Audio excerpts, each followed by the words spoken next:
तो दोस्तों, आज आपको जन्म कुंडली में काल सर्प योग के बारे में बताऊंगा। काल सर्प योग कुंडली में कितने तरह का होता है, तो उसी के बारे में ये वीडियो है। हालांकि काल सर्प योग कितने प्रकार का होता है, इससे क्या हानियां होती हैं, काल सर्प योग से कैसे बचाव या उपचार किया जा सकता है, ये सब थोड़ा विस्तृत विषय है। इसमें कुछ बातें आज इस वीडियो में आपके समक्ष रख रहा हूँ। शेष अगले वीडियो में जो बातें रह जाएंगी उसको शेष अगले वीडियो में आपके समक्ष प्रस्तुत करूँगा। तो आइए देखते हैं काल सर्प योग के प्रकार, यानी कितने तरह के कुंडली में काल सर्प योग बनते हैं। तो आइए देखते हैं दोस्तों, काल सर्प योग दो तरह के हो सकते हैं। एक तो यह है कि काल सर्प योग, और दूसरा है अर्धचंद्र योग। तो जो ये काल सर्प योग है,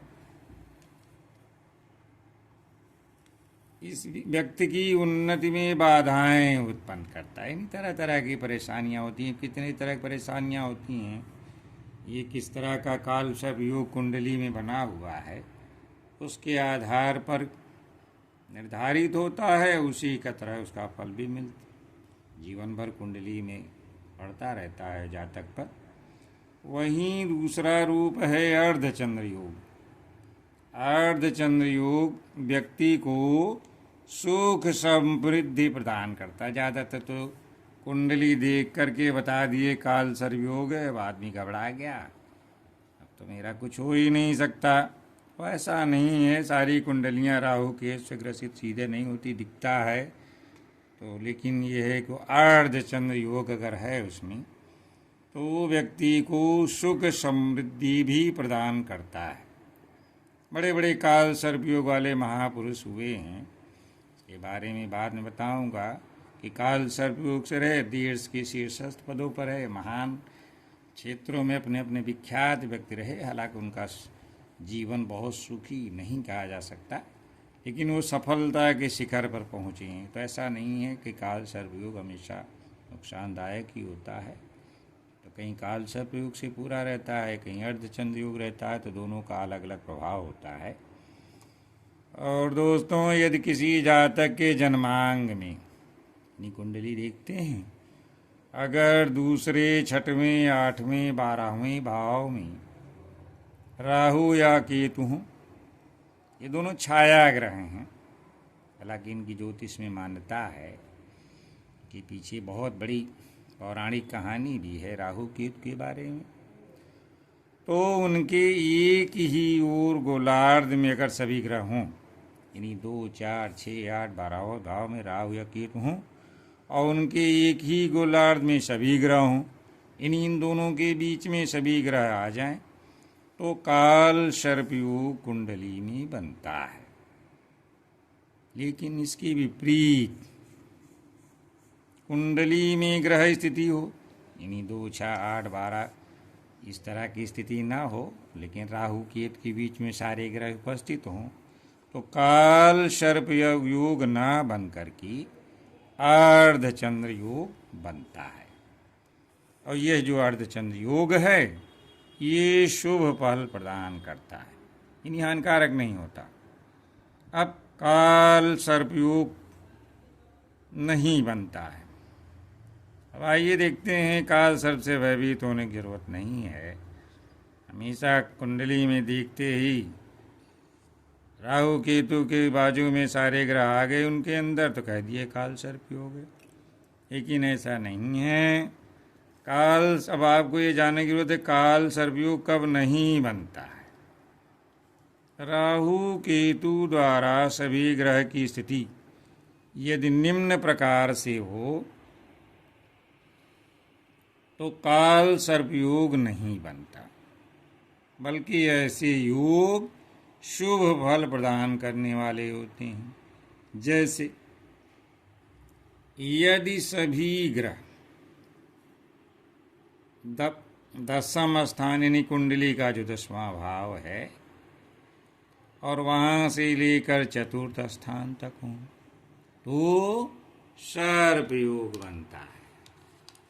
ये यानी दसम स्थान से चतुर्थ स्थान तक सारे ग्रह हों तो सर्प योग बनता है। इसी तरह से सभी ग्रह अगर चतुर्थ से दसम तक हैं तो कुट योग बनता है, कुट योग। और इसी तरह सभी ग्रह अगर प्रथम स्थान से यानी पहला भाव जो कुंडली का है और 7वें स्थान तक अगर हैं राहु के, इन्हीं के बीच में सारे ग्रह आ रहे हैं तो 9 का योग बनता है। और यदि सभी ग्रह सप्तम स्थान से प्रथम स्थान तक हों तो छात्रय योग बनता है। तो किसी भी प्रकार का काल सर्प योग यदि राहु से स्टार्ट होगा तो वह ज़्यादा खतरनाक होता है। इन जो राहु से शुरू होगा तो ज़्यादा खतरनाक होगा।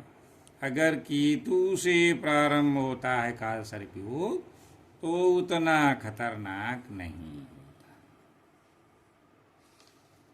राहु केतु की पकड़ के बाहर एकाध ग्रह होते हैं कि राहु केतु के बीच में तो सब रहते हैं, लेकिन एकाध ग्रह छिटक के बाहर रहते हैं, उनकी कब्जे में नहीं आ पाती तो आंशिक काल सर्प योग बनता है, पार्शियल। या उसे काल सर्प योग की आंशिक कहिए चाहे काल सर्प योग की छाया कह लीजिए। राहु और केतु की जो चाल है वो सीधा नहीं चलते, उल्टी उनकी चाल होती है। दोस्तों अब आज इतना ही। अब अगले वीडियो में काल सर्प योग कितने प्रकार के होते हैं, काल सर्प योग हकीकत में है क्या कुंडली में, ये कितना किसी को हानि पहुंचा सकता है, काल सर्प योग से हम जातक कैसे अपना बचाव या उपचार कर सकता है, ये सब अगले वीडियो में आपके समक्ष जो है प्रस्तुत करूँगा। इस वीडियो को ध्यान से देखें और शेष बातें आपको मैं अगले वीडियो में डालूँगा। अगर ये वीडियो अच्छा लगता है तो लाइक कमेंट करके अपने विचार व्यक्त कर सकते हैं। धन्यवाद।